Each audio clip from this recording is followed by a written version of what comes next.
ভাবুন তো একবার, পৃথিবীর কোনো এক অজানা প্রান্তে দুটো বিশাল পাহাড়ের মাঝখানে লোহা আর গলিত তামা দিয়ে তৈরি এমন একটা দেয়াল দাঁড়িয়ে আছে, যেটা কোনো সাধারণ মানুষ তৈরি করেনি। তৈরি করেছিলেন এমন একজন বাদশাহ, যাকে স্বয়ং আল্লাহ রাব্বুল আলামিন পৃথিবীর বুকে অসীম ক্ষমতা দিয়েছিলেন। আর সেই দেয়ালের ওপারে বন্দী আছে এমন একটা জাতি, যাদের সংখ্যা এতটাই বেশি যে একটা হাদিসে বলা হয়েছে, কিয়ামতের দিন জাহান্নামে যত মানুষ যাবে তার প্রতি 1000 জনের মধ্যে 999 জন হবে এই জাতি থেকে। কারা তারা? কোথায় সেই দেয়াল? আর কি হবে যেদিন সেই দেয়াল ভেঙে পড়বে? আজকের এই পুরো ভিডিওতে আমরা জানব সেই রহস্যময় গল্প, ইয়াজুজ মাজুজের গল্প। তাই ভিডিওটা শেষ পর্যন্ত দেখুন, একটা মুহূর্তও মিস করবেন না। প্রিয় দর্শক, ইসলামের ইতিহাসে এমন কিছু বিষয় আছে যেগুলো শুনলে গায়ে কাঁটা দিয়ে ওঠে। এমন কিছু ঘটনা আছে যেগুলো আল্লাহ সুবহানাহু ওয়া তাআলা নিজে পবিত্র কোরআনে বর্ণনা করেছেন, যেন মানুষ সতর্ক হয়, যেন মানুষ বুঝতে পারে যে এই পৃথিবী চিরস্থায়ী নয়, একদিন সব শেষ হয়ে যাবে। ইয়াজুজ এবং মাজুজ, এই দুটো নাম হয়তো আপনারা অনেকবার শুনেছেন, কিন্তু আসলে তারা কারা? তারা মানুষ নাকি অন্য কোনো প্রাণী? তাদের দেখতে কেমন? তারা কোথা থেকে এসেছে? আর সেই বিশাল দেয়াল, যেটা জুলকারনাইন নামের এক মহান বাদশাহ তৈরি করেছিলেন, সেটা আজ কোথায়?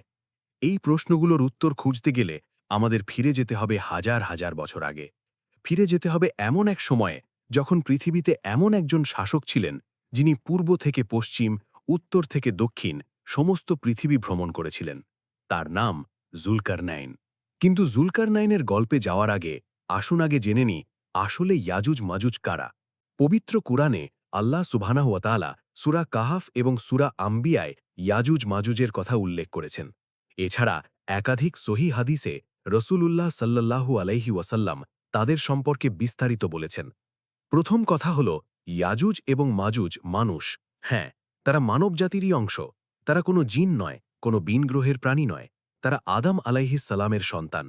ইসলামের বিশ্বস্ত আলেমগণ এই বিষয়ে একমত যে ইয়াজুজ এবং মাজুজ হল আদম সন্তানদেরই একটি জাতি বা গোষ্ঠী। কোনো কোনো বর্ণনায় বলা হয়েছে তারা নূহ আলাইহিস সালামের পুত্র ইয়াফিসের বংশধর। অর্থাৎ নূহ আলাইহিস সালামের সময় যে মহাপ্লাবন হয়েছিল, তারপর যে মানবগোষ্ঠী টিকেছিল, তাদেরই একটা শাখা থেকে ইয়াজুজ মাজুজ জাতির উদ্ভব।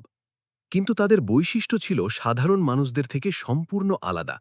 তারা ছিল ভয়ঙ্কর, হিংস্র, বর্বর এবং ধ্বংসকারী।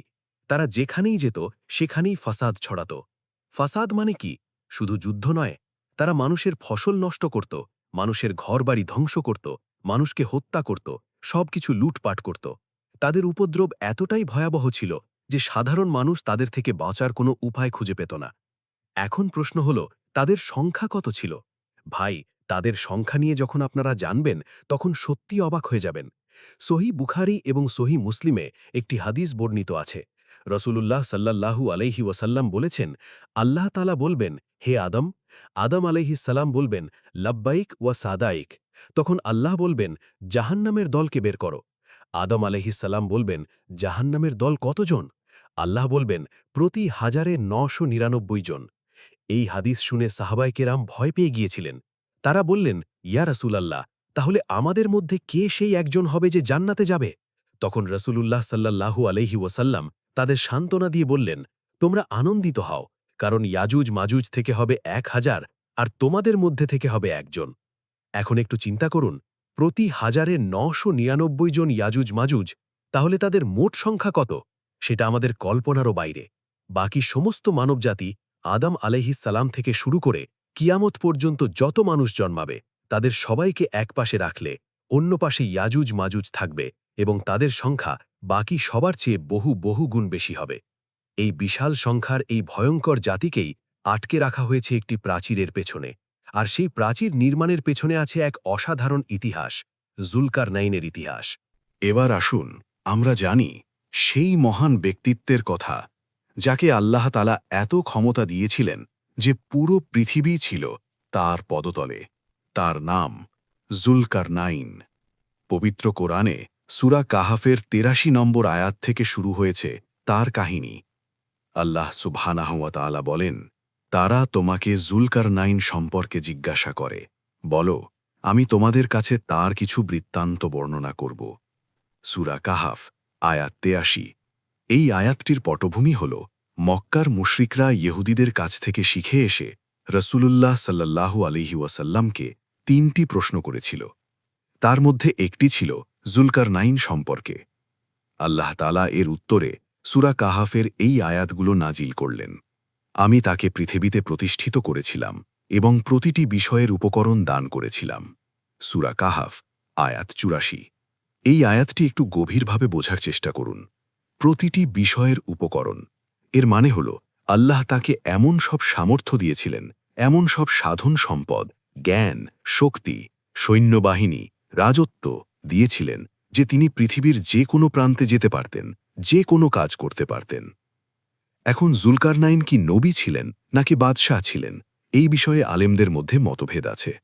অনেক আলেম বলেছেন তিনি একজন ন্যায়পরায়ণ বাদশাহ ছিলেন যাকে আল্লাহ বিশেষ ক্ষমতা দিয়েছিলেন। কেউ কেউ বলেছেন তিনি নবীও হতে পারেন।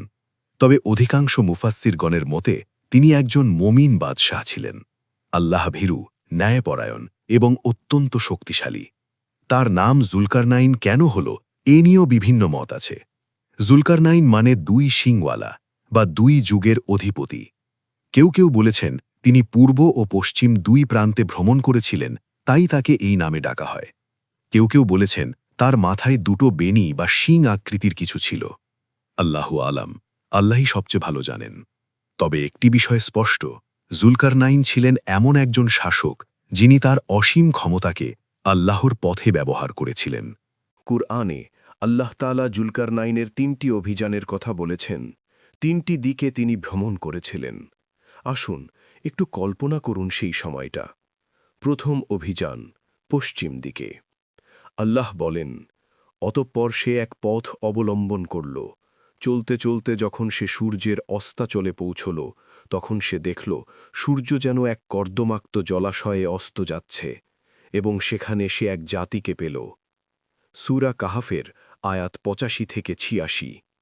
জুলকারনাইন পশ্চিম দিকে এত দূরে গেলেন যে তিনি এমন এক জায়গায় পৌঁছলেন যেখানে সূর্য ডুবছে বলে মনে হচ্ছিল কালো কাদাযুক্ত পানিতে। এটা হতে পারে কোনো সমুদ্র বা মহাসাগরের তীর, যেখানে দাঁড়ালে মনে হয় সূর্য যেন পানিতে ডুবে যাচ্ছে। আল্লাহ তাকে সেখানকার মানুষদের ব্যাপারে ইখতিয়ার দিলেন। তুমি চাইলে তাদের শাস্তি দিতে পারো অথবা তাদের সাথে ভালো ব্যবহার করতে পারো। জুলকারনাইন কি করলেন? তিনি বললেন, যে অত্যাচার করবে আমি তাকে শাস্তি দেব।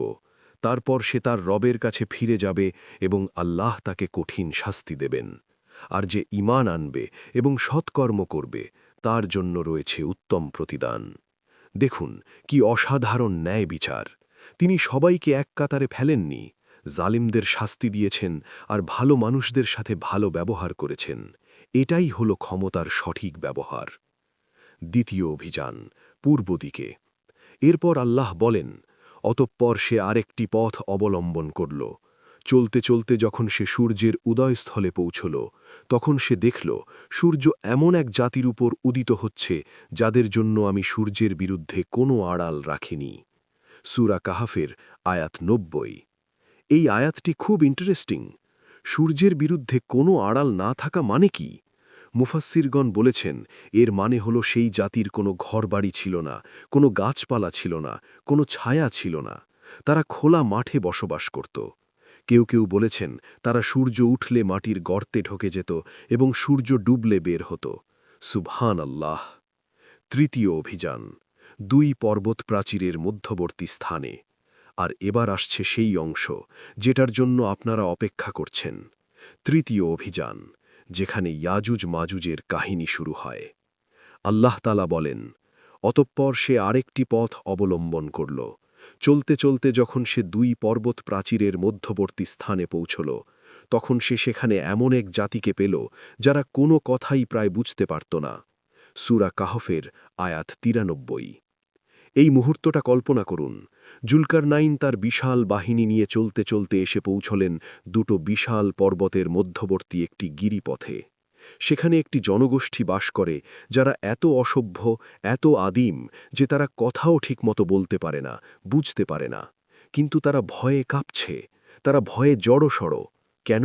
কারণ পাহাড়ের ওপার থেকে প্রতিনিয়ত আসছে ইয়াজুজ মাজুজ আর ধ্বংস করছে তাদের সবকিছু। সেই অসহায় মানুষগুলো জুলকারনাইনকে দেখে বুঝতে পারল এই ব্যক্তি অসাধারণ ক্ষমতাবান, তিনিই পারবেন তাদের বাঁচাতে। তারা কোনো রকমে ভাঙা কথায়, ইশারায় তাকে বোঝানোর চেষ্টা করল তাদের কষ্টের কথা। আল্লাহ তাআলা তাদের কথা কুরআনে এভাবে তুলে ধরেছেন। তারা বলল, হে জুলকরনাইন, ইয়াজুজ এবং মাজুজ এই ভূমিতে বিপর্যয় সৃষ্টি করছে। আমরা কি আপনাকে কর বা অর্থ দেব এই শর্তে যে আপনি আমাদের এবং তাদের মধ্যে একটি প্রাচীর নির্মাণ করে দেবেন? সূরা কাহাফ আয়াত ৯৪। এই আয়াতে ইউফসিদুনা ফিল আরদ অর্থাৎ তারা পৃথিবীতে ফাসাদ করছে, এই কথাটা খুব গুরুত্বপূর্ণ। ফাসাদ মানে শুধু যুদ্ধ করা না, ফাসাদ মানে সব কিছু ধ্বংস করা, মানুষের জীবনকে অসহনীয় করে তোলা, সকল প্রকার অনাচার এবং বিশৃঙ্খলা তৈরি করা। ইয়াজুজ মাজুজ ঠিক এটাই করত। সেই মজলুম মানুষগুলো জুলকরনাইনকে বলছে, আমরা আপনাকে টাকা দেব, সম্পদ দেব, আপনি শুধু একটা দেয়াল বানিয়ে দিন আমাদের আর তাদের মাঝখানে। কত অসহায় ছিল তারা, ভাবুন একবার। এখন এখানে জুলকরনাইন যে উত্তর দিলেন সেটা পৃথিবীর ইতিহাসের সবচেয়ে সুন্দর উত্তরগুলোর একটি। একটু মনোযোগ দিয়ে শুনুন। আল্লাহ তাআলা বলেন, জুলকরনাইন বলল, আমার রব আমাকে যা দিয়েছেন তাই উত্তম। তোমরা শুধু আমাকে শ্রমশক্তি দিয়ে সাহায্য করো, আমি তোমাদের ও তাদের মধ্যে একটি মজবুত প্রাচীর তৈরি করে দেব। সূরা কাহাফ আয়াত ৯৫। সুবহানাল্লাহ, কি অসাধারণ চরিত্র! এত বড় একজন বাদশাহ, সারা পৃথিবীর শাসক, তিনি বলছেন, তোমাদের টাকা আমার দরকার নেই, আমার রব আমাকে যা দিয়েছেন সেটাই যথেষ্ট। এখানে দুটো গুরুত্বপূর্ণ শিক্ষা আছে। প্রথমত, তিনি তার ক্ষমতা এবং সম্পদকে আল্লাহর দান বলে স্বীকার করলেন। তিনি বলেন না যে আমি নিজে এত শক্তিশালী, আমার কত সৈন্য আছে। তিনি বললেন, আমার রব আমাকে যা দিয়েছেন। এটাই হলো একজন প্রকৃত মুমিনের বৈশিষ্ট্য। দ্বিতীয়ত, তিনি কোনো অর্থ নেননি, তিনি বিনিময় ছাড়াই এই মহান কাজ করতে রাজি হলেন, শুধু আল্লাহর সন্তুষ্টির জন্য, শুধু মুজলুমদের রক্ষা করার জন্য। এবার আসুন সেই ঐতিহাসিক মুহূর্তে, যখন শুরু হল সেই অবিশ্বাস্য দেয়ালের নির্মাণ কাজ। কোরআনে আল্লাহ তাআলা এই নির্মাণের প্রক্রিয়া বিস্তারিতভাবে বলেছেন। আল্লাহ বলেন, তোমরা আমাকে লোহার পাত এনে দাও। সূরা কাহাফ আয়াত ৯৬। জুলকারনাইন প্রথমে লোহার বড় বড় পাত বা টুকরো আনতে বললেন। এই লোহাগুলো ছিল বিশাল আকৃতির। মানুষেরা সেগুলো বয়ে এনে দুটো পাহাড়ের মধ্যবর্তী ফাঁকা জায়গায় স্তূপ করতে লাগল, একটার ওপর আরেকটা, একটার ওপর আরেকটা। এভাবে লোহার পাতগুলো জমা হতে লাগল। আল্লাহ তাআলা বলেন, যখন সে দুই পাহাড়ের মধ্যবর্তী ফাঁক সমান করে দিল, অর্থাৎ যতক্ষণ না পর্যন্ত লোহার পাতগুলো দুটো পাহাড়ের চূড়ার সমান উচ্চতায় পৌঁছল, ততক্ষণ কাজ চলল। কল্পনা করুন, দুটো বিশাল পাহাড় আর তাদের মাঝখানের পুরো ফাঁকা জায়গাটা লোহা দিয়ে ভরাট হচ্ছে পাহাড়ের উচ্চতা পর্যন্ত। এরপর কি হল? জুলকারনাইন বললেন, তোমরা ফুঁক দাও, আগুন জ্বালাও। সূরা কাহাফ আয়াত ৯৬। মানুষেরা ফুঁক দিয়ে বিশাল আগুন জ্বালালো। সেই আগুনে লোহাগুলো উত্তপ্ত হতে লাগল।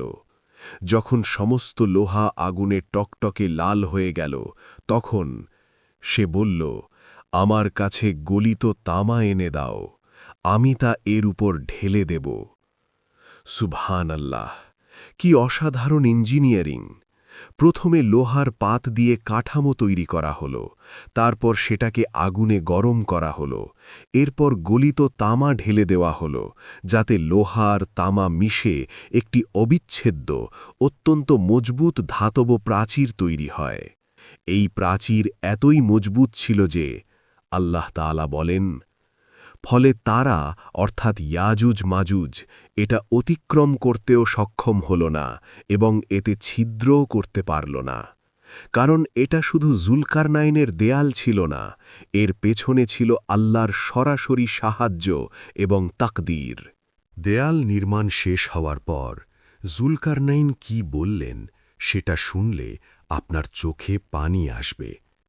এত বিশাল কাজ, এত অসাধারণ অর্জন, অথচ তিনি এতটুকু অহংকার করলেন না। তিনি বললেন, এটি আমার রবের অনুগ্রহ।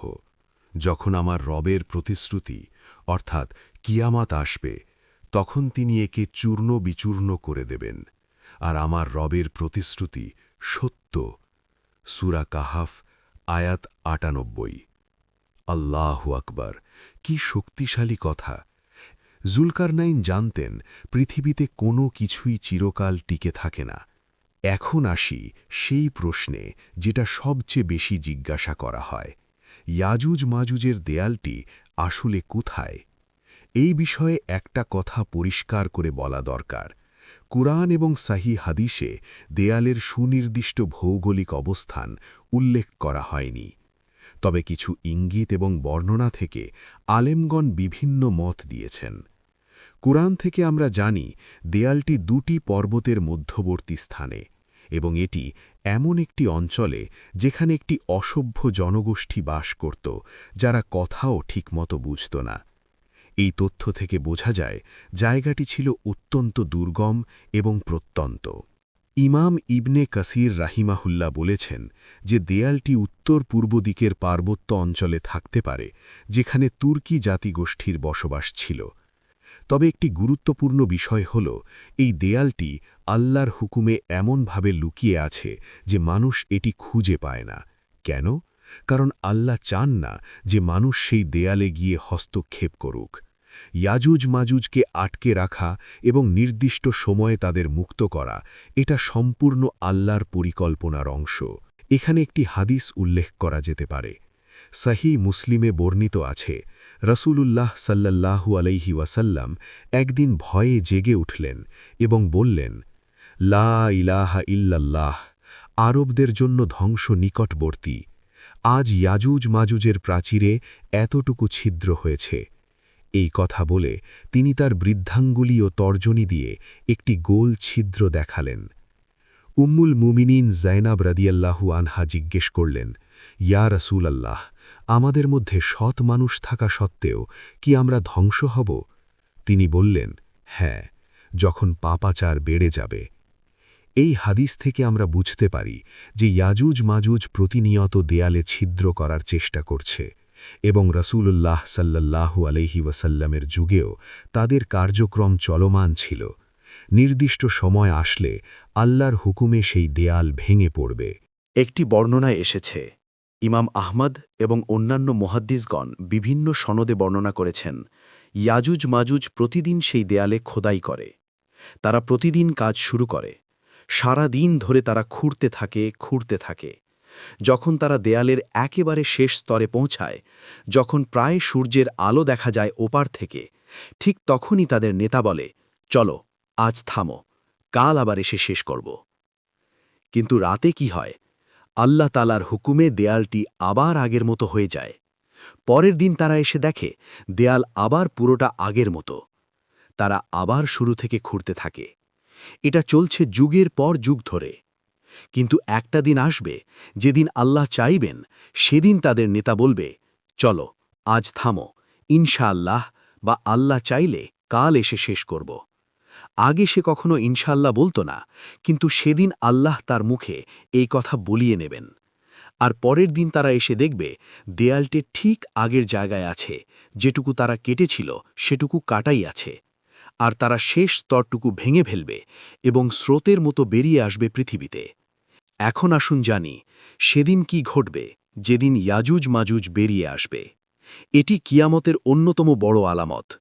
সহিহ মুসলিমে একটি দীর্ঘ হাদিস বর্ণিত আছে, যেখানে রাসূলুল্লাহ সাল্লাল্লাহু আলাইহি ওয়াসাল্লাম বলেছেন, ঈসা ইবনে মারিয়াম দাজ্জালকে হত্যা করার পর আল্লাহ তাআলা তার কাছে ওহী পাঠাবেন। আমি এমন কিছু বান্দা বের করতে যাচ্ছি যাদের সাথে যুদ্ধ করার ক্ষমতা কারও নেই।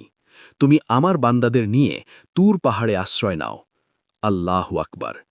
ঈসা আলাইহিস সালাম, যিনি একজন মহান নবী, যিনি দাজ্জালকে হত্যা করলেন, তাকেও আল্লাহ বলছেন ইয়াজুজ মাজুজের সাথে যুদ্ধ করার ক্ষমতা কারও নেই। হাদিসে আরও বলা হয়েছে, তারা পৃথিবীতে ছড়িয়ে পড়বে, মানুষকে হত্যা করবে, সব কিছু ধ্বংস করবে। এত মানুষকে তারা মারবে যে তাদের অস্ত্র মানুষের রক্তে ভেসে উঠবে। তারপর তারা আকাশের দিকে তীর ছুড়বে এবং সেই তীর রক্তমাখা অবস্থায় ফিরে আসবে। তখন তারা বলবে, আমরা পৃথিবীর সবাইকে জয় করেছি, এখন আকাশের অধিবাসীদেরও জয় করব। নাউজবিল্লাহ। এদিকে ঈসা আলাইহিস সালাম এবং তার সাথী মুমিনরা তুর পাহাড়ে আশ্রয় নিয়ে আছেন। তাদের কাছে খাবার কমে যাবে। একটি গরুর মাথা তাদের কাছে 100 দিনারের চেয়েও বেশি মূল্যবান হয়ে যাবে। অবস্থা হবে অত্যন্ত কঠিন এবং কষ্টকর। তখন ঈসা আলাইহিস সালাম এবং তার সঙ্গীরা আল্লাহর কাছে দোয়া করবেন। কাতরভাবে, আকুতি ভরে, চোখের পানি ফেলে তারা আল্লাহর কাছে সাহায্য চাইবেন।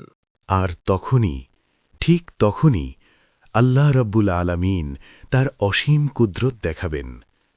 রসূলুল্লাহ সাল্লাল্লাহু আলাইহি ওয়াসাল্লাম বলেছেন, আল্লাহ তাআলা ইয়াজুজ মাজুজের ঘাড়ে নাগাফ নামক কীট পাঠাবেন। সহিহ মুসলিম। নাগাফ এটি একটি ক্ষুদ্র পোকা বা কীট যা সাধারণত উট বা ভেড়ার নাকে হয়। আল্লাহ তাআলা এই ক্ষুদ্র কীট দিয়ে সেই বিশাল জাতিকে ধ্বংস করবেন। চিন্তা করুন, যাদের সাথে যুদ্ধ করার ক্ষমতা কারও ছিল না, যাদের ঈসা আলাইহিস সালামও মোকাবেলা করতে পারেননি, তাদের আল্লাহ ধ্বংস করবেন একটি ক্ষুদ্র পোকা দিয়ে। এটাই আল্লাহর কুদরত, এটাই আল্লাহর মহাপরিকল্পনা। সুবহানাল্লাহ। এই কীট তাদের ঘাড়ে লাগবে এবং সকালবেলা তারা সব একসাথে মারা যাবে, যেমন একটি প্রাণী মারা যায়, একই সাথে একই মুহূর্তে। এরপর ঈসা আলাইহিস সালাম এবং তার সাথীরা পাহাড় থেকে নেমে আসবেন, কিন্তু তারা দেখবেন পৃথিবীর প্রতিটি ইঞ্চি ইয়াজুজ মাজুজের মৃতদেহে ভরে গেছে। তাদের লাশের দুর্গন্ধে চলাফেরা করা অসম্ভব হয়ে যাবে। পৃথিবীতে 1 বিঘত জায়গাও পাওয়া যাবে না যেখানে তাদের মৃতদেহ নেই। তখন ঈসা আলাইহিস সালাম আবার আল্লাহর কাছে দোয়া করবেন। রসূলুল্লাহ সাল্লাল্লাহু আলাইহি ওয়াসাল্লাম বলেছেন, আল্লাহ তখন বিশাল আকারের পাখি পাঠাবেন, যাদের ঘাড় হবে বুকতি উটের ঘাড়ের মতো। সেই পাখিরা ইয়াজুজ মাজুজের মৃতদেহগুলো তুলে নিয়ে আল্লাহ যেখানে চান সেখানে ফেলে দেবে। সহিহ মুসলিম। এরপর আল্লাহ তাআলা এমন বৃষ্টি পাঠাবেন যে পৃথিবীর সমস্ত ময়লা, দুর্গন্ধ, রক্ত সব ধুয়ে পরিষ্কার হয়ে যাবে। পৃথিবী আবার তাজা হয়ে যাবে, পবিত্র হয়ে যাবে। ইয়াজুজ মাজুজ ধ্বংস হওয়ার পর পৃথিবীতে এমন একটা সময় আসবে যেটা শুনলে মনে হবে জান্নাতের কথা বলা হচ্ছে। রসূলুল্লাহ সাল্লাল্লাহু আলাইহি ওয়াসাল্লাম বলেছেন, আল্লাহ তাআলা পৃথিবীকে বলবেন, তোমার ফল বের করো এবং তোমার বরকত ফিরিয়ে দাও। সেদিন একটি ডালিম খেয়ে একটি দল পরিতৃপ্ত হবে এবং তার খোসা দিয়ে তারা ছায়া নেবে। সহিহ মুসলিম। একটি ডালিম এত বড় হবে যে এক দল মানুষ সেটা খেয়ে তৃপ্ত হবে এবং তার খোসা দিয়ে রোদ থেকে আড়াল নেবে। দুধে এত বরকত হবে যে একটি উটের দুধে একটি বড় গোষ্ঠীর জন্য যথেষ্ট হবে, একটি গরুর দুধে একটি গোত্রের জন্য যথেষ্ট হবে, একটি ছাগলের দুধে একটি পরিবারের জন্য যথেষ্ট হবে। সুবহানাল্লাহ, কি অসাধারণ বরকত! এটা হবে ঈসা আলাইহিস সালামের সময়কাল, যখন পৃথিবীতে ন্যায় বিচার প্রতিষ্ঠিত হবে, শান্তি আসবে এবং আল্লাহর অনুগ্রহ চারদিকে ছড়িয়ে পড়বে। মজার ব্যাপার হল, আল্লাহ তাআলা ইয়াজুজ মাজুজের ঘটনাটি সূরা কাহাফে রেখেছেন। এই সূরায় 4টি বড় ঘটনা আছে: আসহাবে কাহাফ, গুহাবাসীদের ঘটনা, 2 বাগানওয়ালার ঘটনা, মূসা আলাইহিসসালাম ও খিজির আলাইহিসসালামের ঘটনা এবং জুলকারনাইনের ঘটনা। প্রতিটি ঘটনায় একটি মূল বার্তা আছে: দুনিয়া ক্ষণস্থায়ী, আখিরাত চিরস্থায়ী। ক্ষমতা, সম্পদ, জ্ঞান সবকিছুই আল্লাহর দান এবং সবকিছুর জন্য আল্লাহর কাছে জবাবদিহি করতে হবে। রসূলুল্লাহ সাল্লাল্লাহু আলাইহি ওয়াসাল্লাম বলেছেন, যে ব্যক্তি সূরা কাহাফের প্রথম 10টি আয়াত মুখস্থ করবে সে দাজ্জালের ফিতনা থেকে নিরাপদ থাকবে। সাহিহ মুসলিম। আর প্রতি শুক্রবার সূরা কাহাফ তিলাওয়াত করলে 2 শুক্রবারের মধ্যবর্তী সময়ের জন্য নূর দেয়া হয়। সুবহানাল্লাহ! এই সূরায় ইয়াজুজ মাজুজের ঘটনা রাখার পেছনে আল্লাহর কত বড় হিকমত! তিনি চান আমরা প্রতি সপ্তাহে এই সূরা পড়ি, এই ঘটনাগুলো থেকে শিক্ষা নেই এবং কিয়ামতের জন্য প্রস্তুত হই। প্রিয় ভাই ও বোনেরা, ইয়াজুজ মাজুজের ঘটনা শুধু একটি ভবিষ্যৎ ঘটনার বিবরণ নয়, এটি আমাদের জীবনের জন্য একটি শক্তিশালী সতর্কবার্তা। আমরা দুনিয়ার মোহে এতটাই ডুবে আছি যে কিয়ামতের কথা, আখিরাতের কথা আমরা ভুলে গেছি।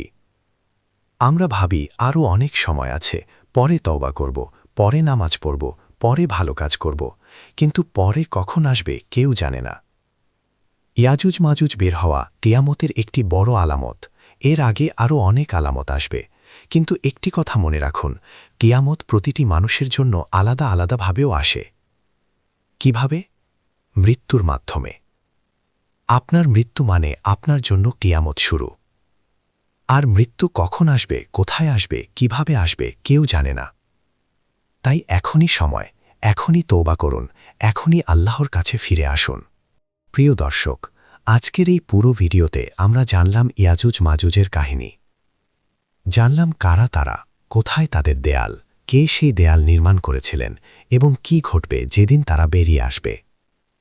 কিন্তু এই সব কিছুর পেছনে একটাই বার্তা, আল্লাহ সুবহানাহু ওয়া তাআলার পরিকল্পনা নিখুঁত। তিনি সবকিছু জানেন, সবকিছু নিয়ন্ত্রণ করেন এবং সবকিছুর একটি নির্দিষ্ট সময় আছে। ভিডিওটি ভালো লাগলে লাইক করুন, চ্যানেলটি সাবস্ক্রাইব করুন, বেল আইকনে ক্লিক করুন যেন নতুন ভিডিওর নোটিফিকেশন পান। আর ভিডিওটি শেয়ার করুন আপনার পরিবার এবং বন্ধুদের সাথে, যেন তারাও এই গুরুত্বপূর্ণ ইসলামী জ্ঞান থেকে উপকৃত হতে পারে। আসসালামু আলাইকুম ওয়া রাহমাতুল্লাহি ওয়া বারাকাতুহু।